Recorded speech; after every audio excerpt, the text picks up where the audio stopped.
Fim de jogo na Arena, Grêmio 2, CRB 0. Um bom jogo do Grêmio, né? De forma geral, foi uma boa partida do Grêmio. E não. Se você viu agora os melhores momentos e está achando que era Champions League, você está enganado. Aquele gol de Bitelo foi um gol de Série B mesmo, do Brasileirão. Parece Champions League, mas é um gol de Série B. Golaço do Bitelo, com destaque também para a boa jogada do Biel, né? O tal do Gabriel Teixeira ali, que tá surpreendendo positivamente. Vem de uma boa partida lá no Paraná. Hoje, de novo, mais um bom jogo. Foi assistência dele numa boa jogada ali para essa pintura de Bitelo. E antes disso, né, abriu o placar Elias, que sem dúvidas abocanhou a titularidade, e o Campaz vai ter que esperar, porque ele até entrou hoje, né, no final do jogo ali, o colombiano, e tá difícil a coisa ali, tá difícil. O Elias tem lá suas questõezinhas, mas parece um jogador mais pronto, mais competitivo, né? Eu acho que essa é a palavra. Ele perdeu um gol feito inacreditável. O Elias meio que se repetiu, né? De jogos anteriores. Ele acerta uns gols difíceis. Os últimos 2 gols que ele fez, eu acho que tinham lá sua complexidade. Apesar da pifada de hoje do Diego Souza no gol do Elias. Cara, era um pouco complexo, assim, ele teve que bater cruzado no outro canto, se a bola fecha um pouquinho para dentro, o goleiro tá nela, né, e sai um pouquinho pro outro lado, vai para fora, então ele tinha um ângulo ali bem ajustado para fazer o gol daquela forma. Claro, ele poderia chutar no ângulo, poderia tentar cortar para dentro, ele poderia fazer mil coisas, mas a forma como ele optou ali não era um gol fácil e ele fez. Quer dizer, não era difícil também, era um gol, né, razoavelmente de uma complexidade razoável, assim, e ele fez. Aí tinha outros ali, outro especificamente de uma complexidade nula. Era só, eu acho que se ele desmaiasse ali, tivesse um AVC, a bola ia bater nele e ia entrar no gol, assim. Eu acho que era mais ou menos essa complexidade. E ele conseguiu tirar o gol para a trave, né? Mas de forma geral, boa participação do Elias também. Mas o que eu estava falando antes de falar do Elias? Não era do Diego Souza, enfim. O jogo como um todo foi bom, né? O Grêmio teve o controle do jogo praticamente o tempo inteiro. E uma coisa que eu estou muito curioso para ver, que a gente vai... Claro, a gente vai ver os jogos do Grêmio, isso é o que mais importa. Mas eu quero ver também o CRB. Porque, assim, ainda é muito cedo para cravar quem é esse CRB. É muito cedo. A gente fala que está na zona de rebaixamento, lanterna, não sei o quê, mas assim, cara, é muito comecinho, é uma amostragem muito pequena. Eu até falei no vídeo do jogo a jogo, né, que eu gravei lá quando eu cheguei na arena e depois indo embora da arena. Até sobre esse vídeo aí eu quero falar uma outra coisa ao final deste, mas eu até comentei que, tipo, cara, antes do jogo, né, eu falei, cara, não sei quem é esse CRB. Os caras estão na zona de rebaixamento, mas eles têm um jogo a menos, eles tinham 3 jogos só antes de pegar o Grêmio tinha 4 já, agora a gente tem 5, eles têm 4, e eles tinham um empate e 2 derrotas, né? Óbvio que era ruim o retrospecto, mas ganham esse jogo atrasado e já vão a 4, já começam a ficar no meio da tabela, sabe? Então é muito cedo, cara, é muito cedo. Tem times que no começo do campeonato estão lá no topo, que no final estão brigando lá embaixo, e vice-versa, né? Tem times que começam derrapando e daqui a pouco estão lá em cima. Então eu não sei ainda quem é esse CRB, porque eu confesso que teve em alguns momentos do jogo, eu fiquei na dúvida se o Grêmio tinha melhorado tanto ou se o CRB era tão ruim. Porque o Grêmio teve, em alguns momentos específicos, um domínio da partida como em nenhum momento teve no Brasileirão desse ano, assim, sabe? No segundo tempo teve bons momentos também, mas eu destaco, talvez, sobretudo, a primeira metade do primeiro tempo. Cara, o Grêmio brincou com o CRB. O Grêmio, assim, mostrou que é de outra turma, sabe? Tipo, tá, ô CRB, relaxa aí que a gente é o Grêmio, a gente tá em casa e é só uma questão de tempo a gente vai ganhar de vocês. E de fato foi assim, né? Depois saiu o gol do Elias e a coisa foi facilitando pro Grêmio.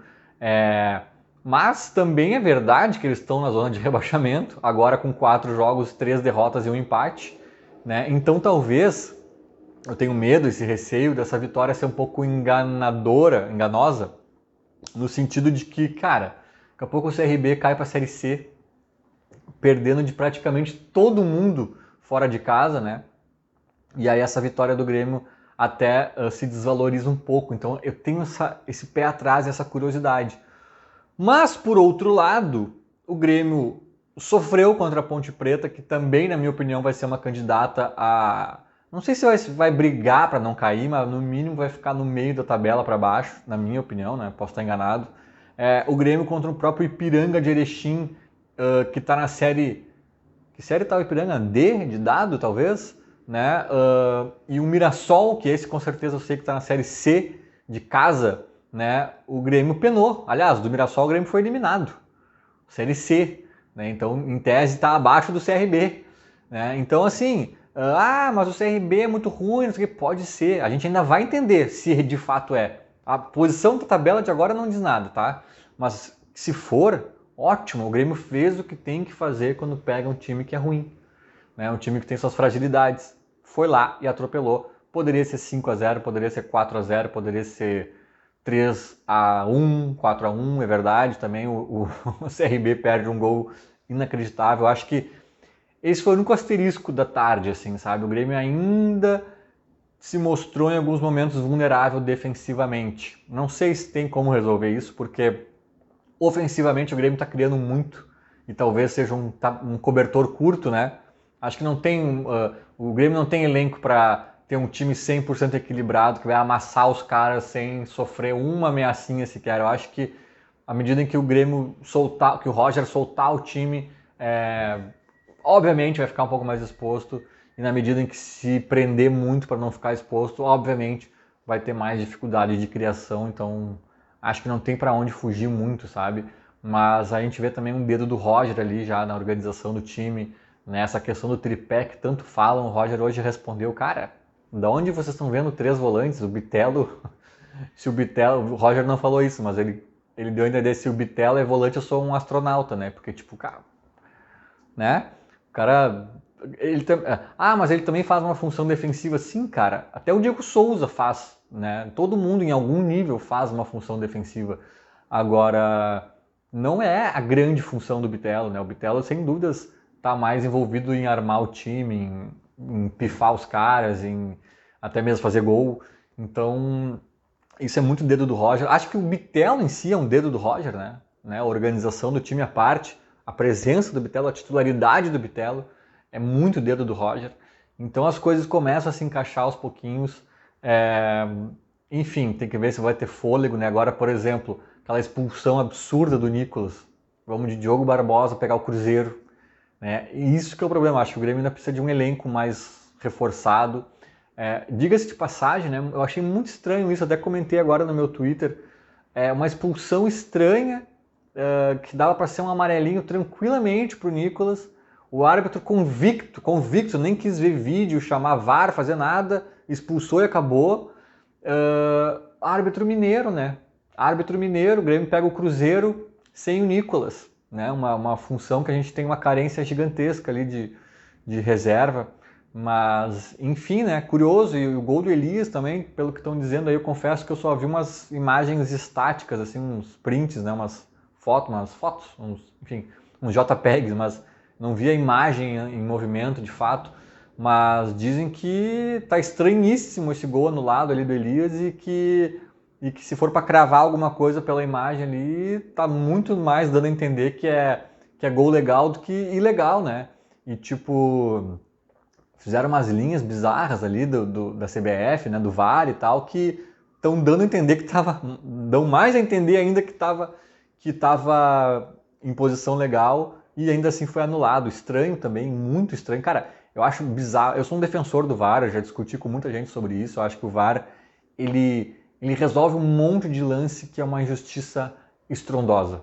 O que mais me irritava assim, era o Grêmio ser prejudicado com umas injustiças estrondosas, umas bolas que não batiam na mão, eles davam pênalti, uns impedimentos de 2 metros que eles anulavam gol ou não anulavam, né, do adversário. Esse tipo de coisa o VAR resolve, ponto. Isso aí já é motivo de defender o VAR. Mas na miudeza, que é onde a gente está entrando agora, cara, tem muita coisa ainda perturbadora, porque agora a régua subiu. A régua subiu. Eu não estaria aqui esbravejando com esse gol do Elias se não tivesse VAR. É totalmente compreensível o árbitro anular ou validar um gol assim de 5 centímetros, 2 centímetros de impedimento. É totalmente compreensível qualquer decisão na era sem VAR. Agora, na era com VAR não tem, cara. Tem coisa que simplesmente é ou não é, sabe? E os caras conseguem errar. O pênalti no Ricardinho lá no último jogo e não sei mais o que. Cara, tu não pode mais errar esse tipo de coisa tendo VAR. O VAR atrapalha, o VAR às vezes faz o jogo ficar demorado, picotado. O VAR tem os seus poréns, mas em nome de benefícios. Se os benefícios vocês não conseguem entregar, umas banalidades de tipo preto no branco, foi, não foi, sim ou não, aí pelo amor de Deus, né? Tem que ser repensado tudo isso. Mas é meio errado dizer, não fizeram falta esses gols, tipo, não fizeram falta nesse jogo, mas daqui a pouco vai se decidir uma vaga lá na frente no G4, ou até o mesmo título, né, que isso envolve grana também, de premiação, sei lá, vai se decidir por um gol ou outro, e aí? Né? Então é delicado. Mas enfim, né, minha gente, acho que o Grêmio foi muito bem, acho que embora tenhamos sofrido alguns ameaços de vez em quando, o jogo se mostrou sob nosso controle. Eu acho que, por exemplo, quando eles erraram um gol feito ali que estava 1-0 pra gente, acho que se eles empatam a gente faz 2-1, 3-1. Sabe, o jogo estava tranquilo nesse nível, assim, que eu acho que a gente não estava parindo uma bigorna para achar um gol. A gente estava, né, ia ser lamentável, óbvio, ia voltar o nervosismo, né, se a gente tomasse aquele gol ia ter problema, mas acho que a gente não ia acabar empatando, até pelo momento do jogo. E uma curiosidade, tipo, eu fui, né, estava lá na arena, e eu vou ali na Gramado, geralmente, e eu geralmente, não, eu vou na Gramado sempre, mas eu geralmente sigo o gol do Grêmio, né, eu tipo assim, o Grêmio vai fazer gol aqui, eu fico aqui, aí no segundo tempo eu troco. Eu sou desses, né, 70% dos jogos eu faço isso. Hoje foi um daqueles 30% que eu falei assim, vou ficar aqui bem quietinho nesse cantinho aqui, lá da geral ali, sabe?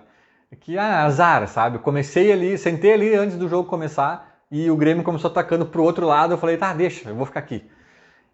Simplesmente os 2 gols do Grêmio foram do outro lado e na minha frente, né, naquele lado que eu tava, o Diego Souza perde 2 gols inacreditáveis, que assim, é incompreensível que o Diego perca esse tipo de gol. Um até estava impedido, não ia valer, mas o outro, que é o primeiro que ele perde, que é uma jogadaça do Rodrigo Ferreira, diga-se, uma jogadaça, o guri assim, fiquei até feliz ali com a jogada dele. E o Diego chuta por cima, mas ali eu vou defender o Diego Souza, ali estava 2-0.